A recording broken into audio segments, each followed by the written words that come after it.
الحمدللہ ثم الحمدللہ جن کی ہمیں انتظار تھی وہ شخصیت الحمدللہ آ گئی ہیں۔ میری مراد نواسہ امیر شریعت حضرت مولانا سید محمد کفیل بخاری صاحب دامت برکاتہم تشریف لا چکے ہیں۔ اب بلا تمہید ان کا بیان شروع ہونے جا رہا ہے۔ آپ سے درخواست ہے کہ آپ اپنے دل کو کھول کر بیٹھیں اور حضرت کے قیمتی فرمودات سے اپنے روح اور ایمان کو منور فرمائیں۔ جناب نواسہ امیر شریعت۔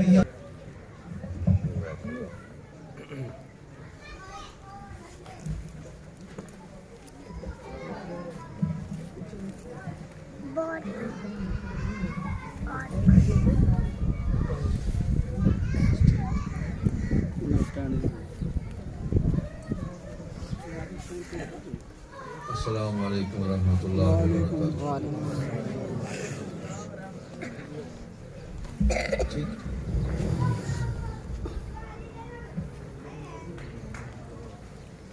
الحمد للہ وحدہ والصلاة والسلام علی سید الرسل وخاتم الانبیاء محمد وعلى آلہ واصحابہ وازواجہ وذرياته وأتباعه وبارك وسلم تسليما كثيرا كثيرا۔ أعوذ بالله من الشيطان الرجيم، بسم الله الرحمن الرحيم۔ والعصر إن الإنسان لفي خسر إلا الذين آمنوا وعملوا الصالحات وتواصوا بالحق وتواصوا بالصبر۔ صدق الله مولانا العظيم وصدق رسوله النبي الصادق الوعد الأمين۔ تمام حضرات ایک دفعہ درود پاک پڑھ لیں۔ اللهم صل على محمد وعلى آل محمد كما صليت على إبراهيم وعلى آل إبراهيم إنك حميد مجيد۔ اللهم بارك على محمد وعلى آل محمد كما باركت على إبراهيم وعلى آل إبراهيم إنك حميد مجيد۔ گرامی قدر محترم ڈاکٹر عبدالغفور صاحب، مولانا محمد اکمل صاحب، علماء کرام، میرے بزرگوں، بھائی عزیزوں،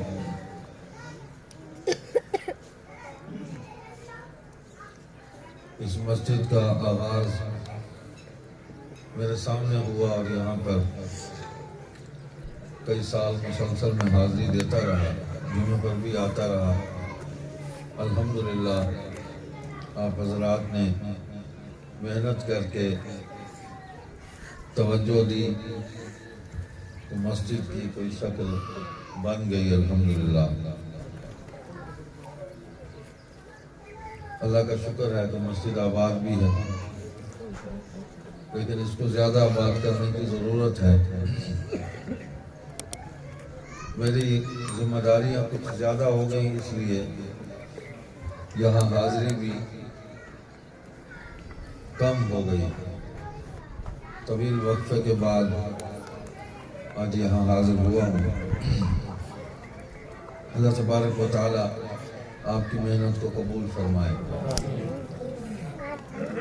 اس اجتماع کی جو غرض اور جو عنوان میرے سامنے آیا کہ یہ تبلیغی اور اصلاحی اجتماع ہے۔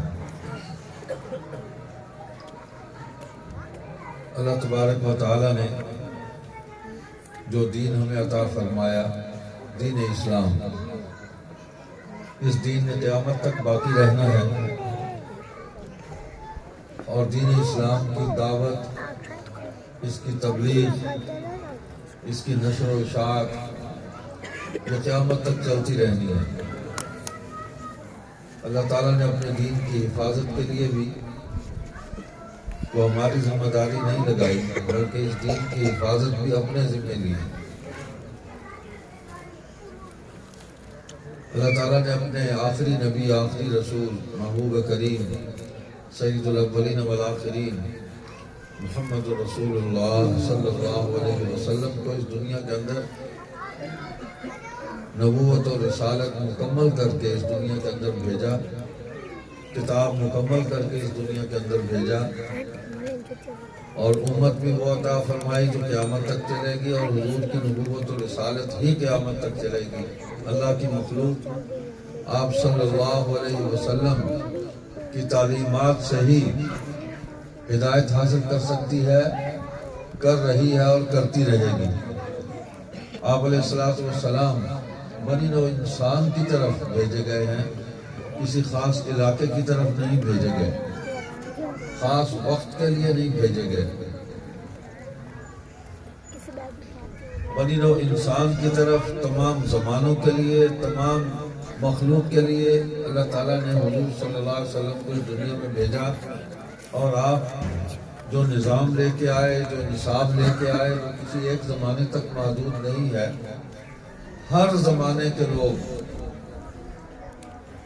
اس نصاب سے، یعنی کتاب اللہ، قرآن کریم، حدیث رسول اللہ صلی اللہ علیہ وسلم، یعنی آپ کی گفتگو، آپ کا کلام، آپ کی نصیحت جو قرآن کی تشریح ہے، اور اسوہ رسول اللہ صلی اللہ علیہ وسلم جو آپ کا عمل ہے، جو آپ کی سنت ہے،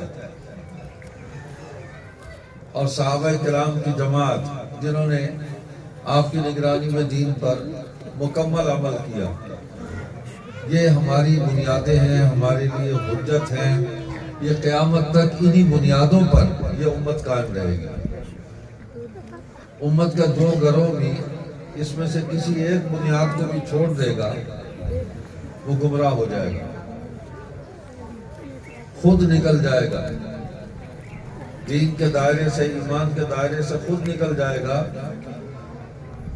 تو ان لوگوں کو بھی جو خود دین کے دائرے سے باہر نکل رہے ہیں، دین کی طرف متوجہ کرنا، ان کو دعوت دیتے رہنا، اور وہ لوگ جو پہلے سے ہی دین کو نہیں مانتے، کافر ہیں، ان کو بھی سلامتی اور ہدایت کے راستے پر بلاتے رہنا۔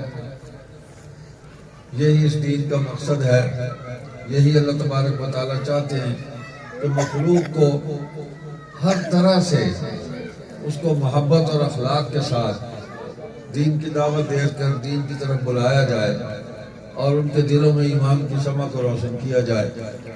تو حضور پرنور صلی اللہ علیہ وسلم نے ہر طبقہ کو، کفار و مشرکین کو دین کی دعوت دے کر اللہ کے راستے پر بلایا، اور اللہ کی توفیق سے تقریباً سارے لوگ ہی مسلمان ہو گئے۔ فتح مکہ کے موقع پہ شاید ہی کو بچا ہو۔ حضور نے کسی پر جبر نہیں کیا، طاقت کا استعمال نہیں کیا۔ ہاں، جب کافر لڑنے کے لیے آئے تو پھر اس لڑائی کا مقابلہ کیا کہ ہم بھی کوئی بزدل نہیں ہیں، دین حق کے علم بردار ہیں، اور اس دین کی نشر و اشاعت کے لیے، اس دین کے نفاذ کے لیے ہم اپنی پوری طاقت کو، توانائی کو خرچ کر دیں گے۔ تو اللہ کے فضل و کرم سے دین والے، دین کی دعوت، دین کی تبلیغ، دین کی تعلیم، دین کی نشر و اشاعت، اس کام میں اللہ کی توفیق سے مصروف ہے۔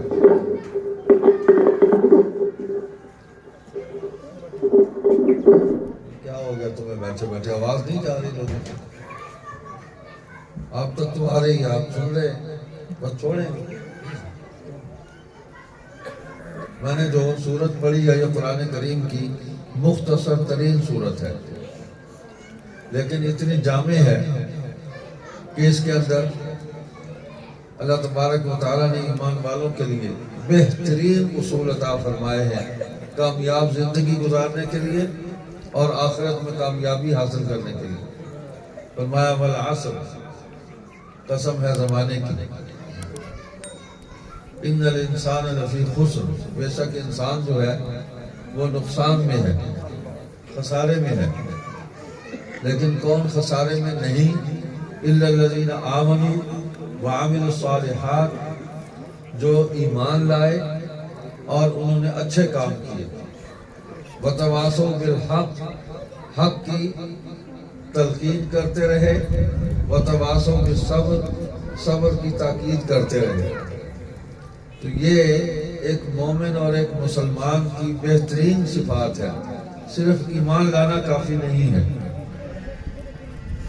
اگر ہم اللہ تبارک و تعالیٰ کو وحدہ لا شریک مان لیں لیکن ہم اس کی کتاب کو نہ پڑھیں، اس کی عبادت نہ کریں، نماز نہ پڑھیں، ہم روزہ نہ رکھیں، جو اللہ نے مال دیا اس میں سے زکوٰۃ نہ نکالیں، اللہ کے راستے میں خرچ نہ کریں اس کی مخلوق پر، تو اس ایمان کا کوئی فائدہ نہیں ہے. یہ باقی ساری نافرمانی ہے اور اس کی سزا ملے گی. تو اللہ پاک یہی فرما رہے ہیں کہ ایمان لائے ہو نا، تو اب اس ایمان کا اظہار کرو. اظہار کرو اس کا اپنے عمل سے. وَعَمِلُوا الصَّالِحَاتِ، نیک کام کرو. نیک کام کون سے ہیں؟ اچھے عمل کون سے ہیں؟ وہ سارے عمل اچھے ہیں، وہ سارے عمل نیک ہیں جو حضور صلی اللہ علیہ وسلم نے کیے اور کرنے کا حکم کیا، وہی اچھے ہیں. ہمارے عمل اچھے نہیں ہیں. ہم پر تو شیطان کا غلبہ ہو جاتا ہے. شیطان اپنے راستے پر ہمیں بہکا کر بھی لے جاتا ہے، خیالات کو منتشر کر دیتا ہے، وسوسے ڈالتا ہے. لیکن نبی کریم صلی اللہ علیہ وسلم کی ذات اقدس پر شیطان حملہ نہیں کر سکتا، اس لیے کہ آپ کا دل، آپ کا دماغ اللہ تبارک و تعالیٰ کی وحی اور آپ کے تجلیات اور انوار اس کا مرکز ہوتا ہے. تو شیطان وہاں داخل نہیں ہو سکتا. تو جو فرما رہے ہیں وہ اللہ کی طرف سے فرما رہے ہیں، جو کر رہے ہیں اللہ کے حکم سے وہ عمل کر رہے ہیں اور اسی کا کرنے کا حکم دیا ہے.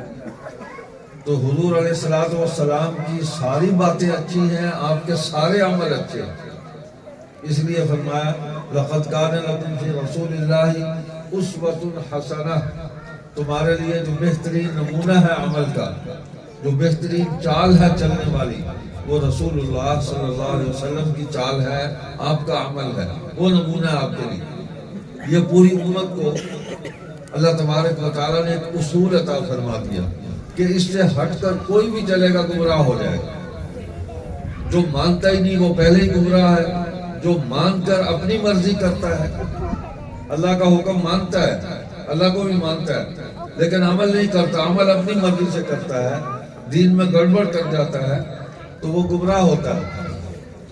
تو حضور ہی کی باتوں پر صحابہ نے عمل کیا، ایمان لائے، اس پر استقامت اختیار کی، اس پر ڈٹ گئے، پھر اس پر عمل کیا حضور کی نگرانی میں.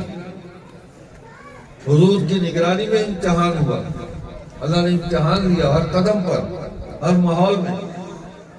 تو صحابہ کرام رضی اللہ عنہم و رضوان ان سارے امتحانوں میں اللہ کی توفیق سے کامیاب ہوا، اس لیے کہ ان کا عمل ذاتی عمل نہیں تھا. وہ جو عمل کرتے تھے حضور کی سنت اس کو سامنے رکھتے تھے، اسی راستے پر چلتے تھے، اپنی بات چھوڑ دیتے تھے، اپنی خواہش چھوڑ دیتے تھے. اب تیسری بات جو ہے وَتَوَاصَوْا بِالْحَقِّ، ایک دوسرے کو حق کی تلقین کرتے رہو.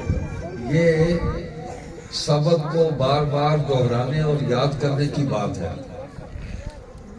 مسلمان ہیں، غفلت ہو جاتی ہے، سستی ہو جاتی ہے، کوتاہی ہو جاتی ہے. اب نماز نہیں پڑھتے، اذان ہو رہی ہے، سنتے ہیں، اب جاتے ہیں، نماز کا وقت نکل گیا. رمضان آ گیا، چلو رکھ لیں گے روزہ، چھوڑ دیا، اگلے سال رکھ لیں گے. کون رکھتا ہے؟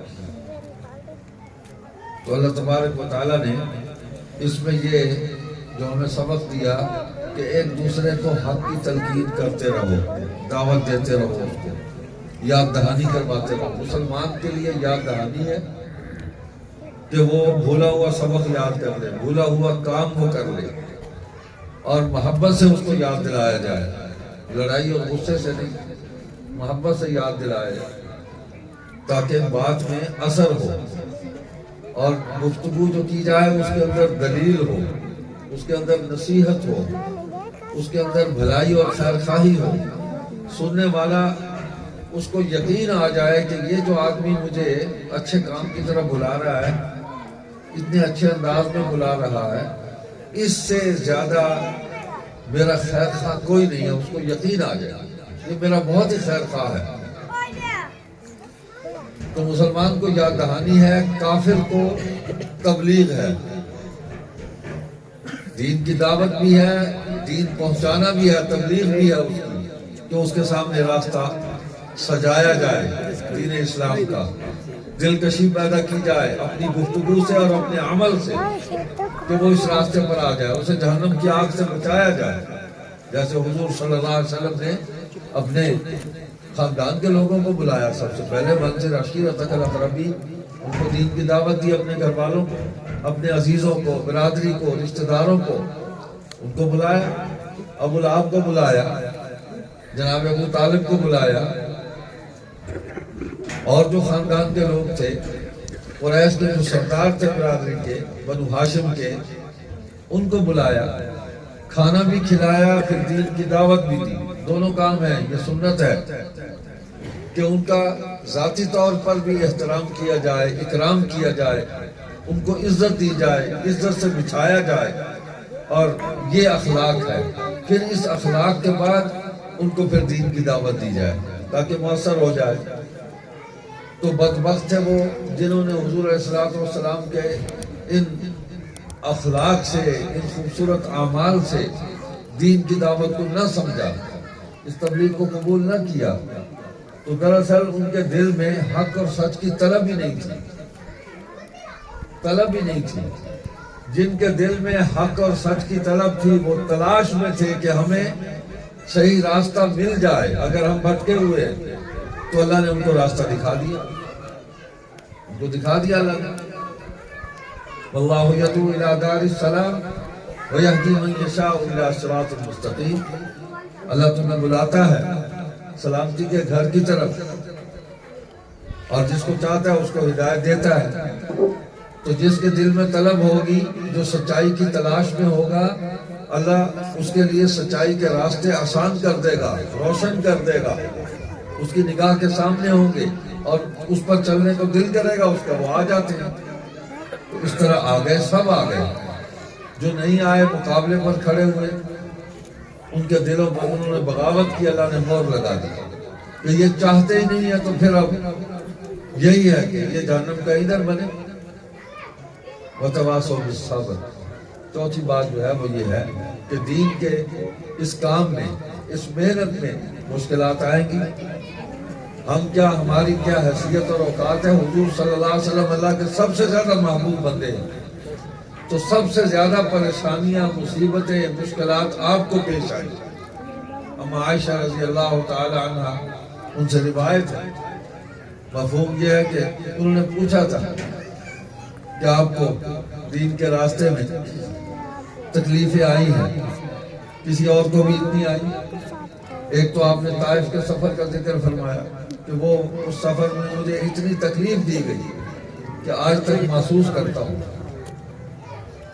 ہے بھی ایسے، تشدد کیا، حضور کو زخمی کیا، حالانکہ حضور جنگ نہیں کر رہے تھے، حضور کو دین کی دعوت دے رہے تھے، وہاں سے گزر رہے تھے، لیکن کفار مشرکین نے آپ کو پکڑ لیا، آپ پر ظلم کیا، تشدد کیا، زخمی کر دیا، لیکن آپ پھر بھی دین کی دعوت دیتے رہے۔ تو فرمایا کہ اتنی تکلیفیں کسی کو اللہ کے راستے میں نہیں دی گئی جتنی مجھے دی ہیں۔ حضور اسلام تو اپنی امت کے جو دکھ تھے وہ بھی اپنے سینے پر جھیل گئے۔ آپ اور ہم کتنے خوش نصیب ہیں کہ ہمیں گھر بیٹھے ہوئے دین مل گیا، ماں کی گود میں ملا، باپ کی آغوش میں ملا، اپنے گھر کے ماحول میں دین ملا، گھر کے ساتھ مسجد ہے، 5 وقت اذان ہوتی ہے، حافظ صاحب، مولوی صاحب دعوت دیتے ہیں کہ آ جاؤ، آ جاتے ہیں تو وہ نماز بھی پڑھا دیتے ہیں، ہمارے بچوں کو قرآن بھی پڑھا دیتے ہیں، کوئی نصیحت کی بات بھی کر دیتے ہیں۔ تو یہ ماحول ہمیں گھر کے اندر ہی مل گیا، یہ اللہ کا احسان ہے، ہمیں اس دین کو وصول کرنے کے لیے کوئی تکلیف پیش نہیں آئی۔ نبی علیہ السلام نے جب اس دین کی دعوت دی ہے تو پہلے آپ پر تکالیف آئی، پھر جنہوں نے قبول کیا ان پر تکالیف آئی، آزمائشیں آئیں، ماں باپ نے گھر سے نکال دیا، خاندان برادری نے بائیکاٹ کیا، معاشی بائیکاٹ کیا، حضور صلی اللہ علیہ وسلم کا شعب ابی طالب میں بند کر دیا، آپ معصور ہو گئے وہاں۔ صحابہ کے بے شمار واقعات ہیں، گھر چھوڑا، خاندان چھوڑا، والدین چھوڑے، وطن چھوڑا، کاروبار چھوڑا، لیکن حضور علیہ السلام کا دامن نہیں چھوڑا۔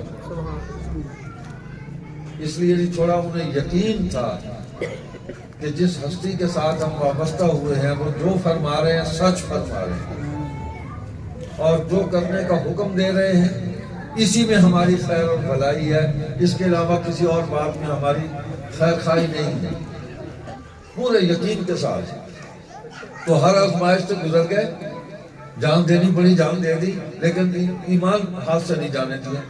حضرت خبیب کو سولی پر چڑھا دیا، سولی پر چڑھنے سے پہلے پوچھا ان سے، پھانسی دینے سے پہلے، کہ کوئی خواہش ان کا 2 رکعت پڑھنی، یعنی اس وقت بھی اللہ تبارک و تعالیٰ کی یاد سے اپنے آپ کو غافل نہیں کیا، لیکن اس تکلیف اور اس آزمائش کا پوری جرأت اور بہادری کے ساتھ مقابلہ کیا، ایمانی استقامت سے مقابلہ کیا کہ موت کو قبول کر لوں گا۔ اور اس کے بعد دعا کی، یا اللہ، یا مجھے مارنے لگے ہیں، تیرے سوا میرا کوئی نہیں ہے، ایک درخواست ہے کہ میرا سلام اور میری صلات جو ہے وہ حضور صلی اللہ علیہ وسلم کی بارگاہ میں پہنچا دیں۔ آپ بھی پہنچا سکتے ہیں، میں آخری عمل یہ کرنا چاہتا ہوں کہ میری طرف سے صلات و سلام حضور کی بارگاہ میں پہنچ جائے۔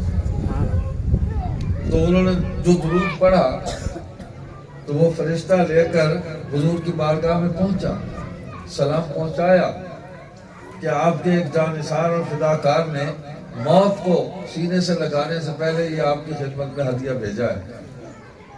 تو حضور نے ان کے سلام کا جواب دیا،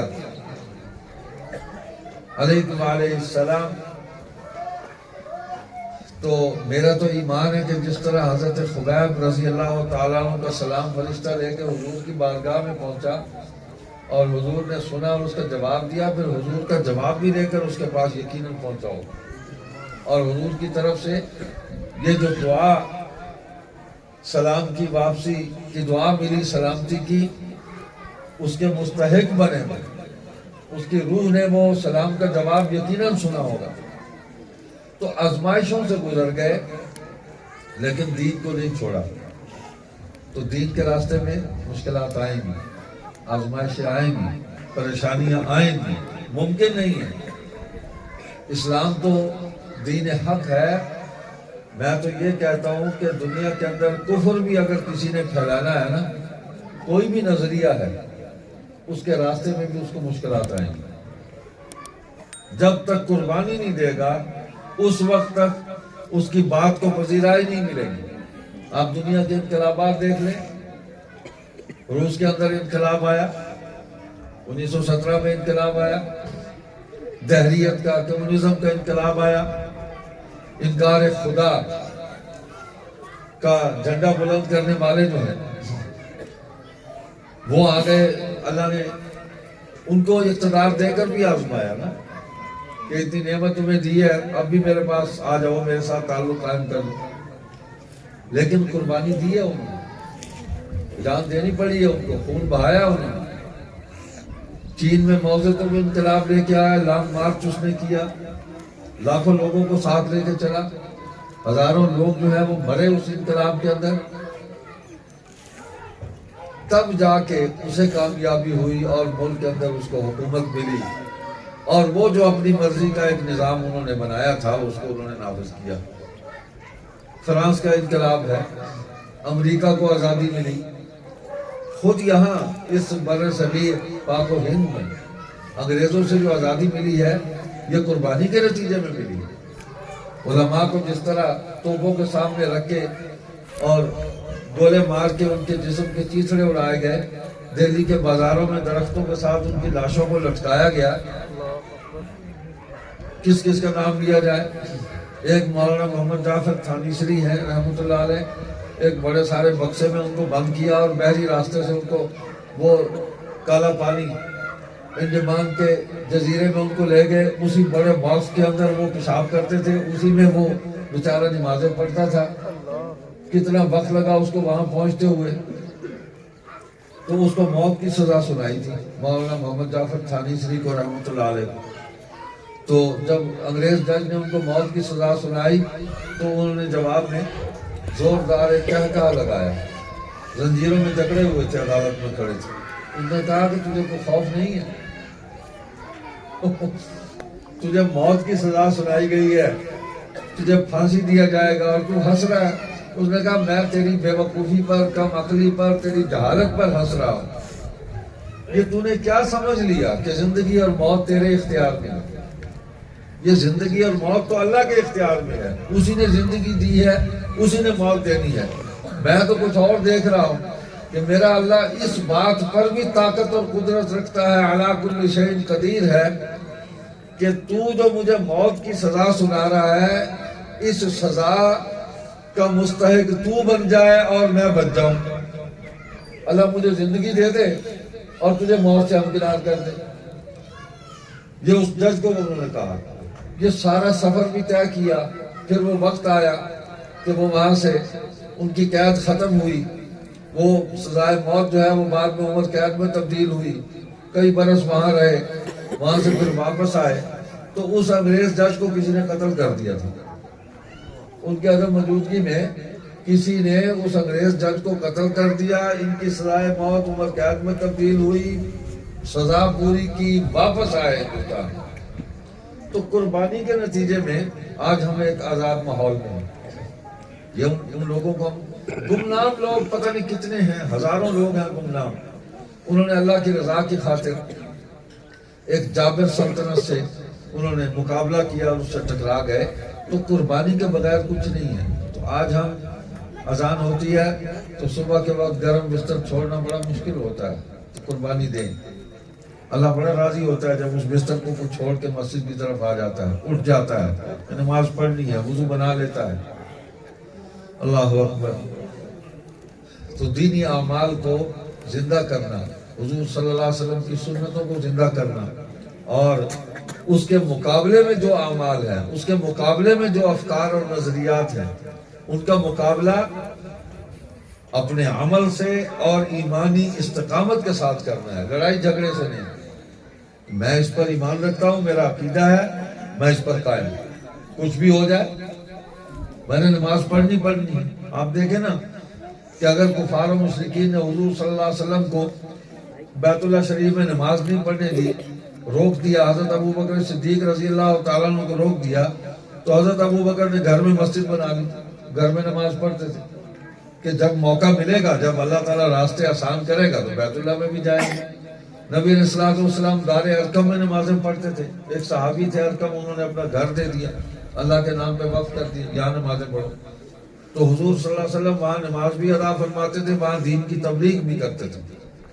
وہیں حضرت عمر آ کے مسلمان ہوئے، وہیں حضرت عثمان مسلمان ہوئے۔ ابتدائی 10-12 جو صحابہ ہیں وہ اسی دار ارقم میں آ کے مسلمان ہوئے، پھر جماعت بنی اور پھر وہ نکلے، پھر ان کے راستے میں کوئی چیز نہیں ٹھہر سکی، اس لیے کہ انہوں نے قربانی دی، وقت کی قربانی دی، مال کی قربانی دی، اور جہاں جان دینی پڑی جان بھی قربان کر دی، لیکن نہ اللہ کو چھوڑا، نہ اللہ کے نبی صلی اللہ علیہ وسلم کو چھوڑا، نہ اللہ کی کتاب کو چھوڑا، اس پر وہ قائم رہے۔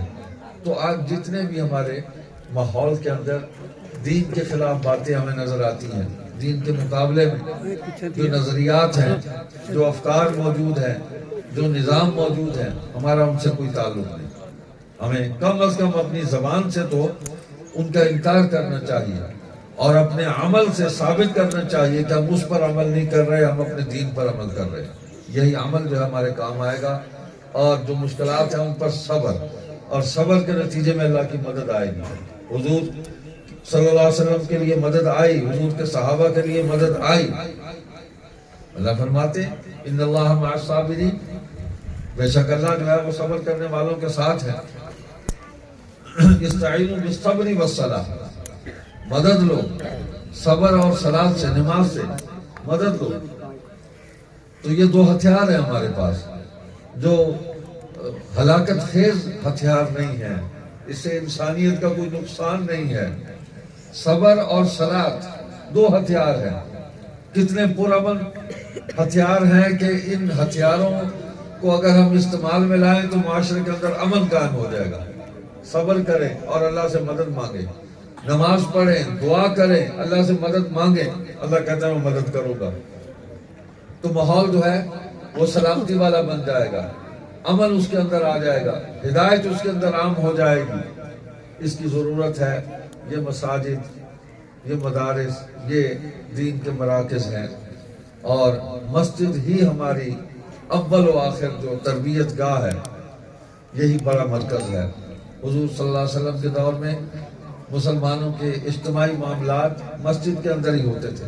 مسجد میں نکاح ہے، مسجد میں واعظ ہے، مسجد میں عدالت ہے، اسی میں فیصلے ہو رہے ہیں، لوگوں کے مقدمات سنے جا رہے ہیں. مسجد ہی ریاست کا دفتر ہے، اسٹیٹ آفس ہے، اس کے اندر آ کر وفد مل رہے ہیں حضور صلی اللہ علیہ وسلم سے. حضور اس دنیا سے پردہ فرما گئے تو خلفائے راشدین کے دور میں مسجد ہی مرکز ہے، وہیں جنازہ ہو رہا ہے، وہیں نکاح ہو رہا ہے. تو آج جب ہم مسجد سے باہر نکلے ہیں تو اللہ کی رحمت اور اس کی مدد سے محروم ہو گئے. اللہ کی جو رحمت مسجد میں آ رہی ہے، جو برکت مسجد میں حاصل ہو رہی ہے، ہم اللہ کے گھر بیٹھ کے جو بات کرتے ہیں، اس سے مدد مانگتے ہیں، تو اللہ کی رحمت بہت زیادہ متوجہ ہوتی ہے. تو مسجد کو آباد کریں، اللہ کے گھر کو آباد کریں. اپنے آمد سے، اپنے وجود سے جب اللہ کے گھر کو آباد کرو گے، اللہ ہمارے گھروں کو بھی آباد کر دے گا. اللہ کے گھر کو بناؤ گے تو اللہ یہاں بھی گھر بنا دے گا، اور جنت کا تو پکا وعدہ ہے. من بنا للہ مسجدا بنى اللہ لہ بیتا فی الجنہ، تو جنت میں بھی گھر بن جائے گا. اور اس پر نہ ہمیں مال لگانا پڑے گا، نہ ہمیں اس کی ڈیکوریشن کے لیے کوئی محنت کرنی پڑے گی، نہ مزدور لگانے پڑیں گے، نہ مستری لگانے پڑیں گے. وہ اللہ نے اپنی قدرت سے، اپنے حکم سے جنت میں ہمارے گھر بنا دیے. انشاءاللہ ہمیں اللہ سے یہی امید ہے.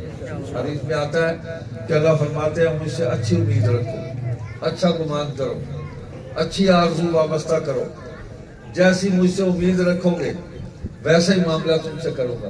تو ہم اللہ سے اچھی امید رکھتے ہیں. اللہ ہمیں اس دنیا کے اندر دین پر استقامت دے، اور قبر میں راحت دے، آخرت میں حضور پر نور خاتم النبیین محمد کریم صلی اللہ علیہ وسلم کی شفاعت نصیب فرمائے، اور آپ کی ہمیں معیت نصیب فرمائے، اور آپ کی معیت میں پل صراط سے ہمیں اللہ پار کرا دے، اور جنت میں بغیر حساب کے داخل کر دے. ہم تو اللہ سے یہی امید لے کر بیٹھے. ایمان پر ہی موت دے، ایمان پر ہی زندگی دے. اللہ تعالیٰ آپ سے راضی ہو. سبحانک اللہم و بحمدک، نشہد ان لا الہ الا انت، نستغفرک و نتوب الیک. والسلام علیکم ورحمۃ اللہ وبرکاتہ.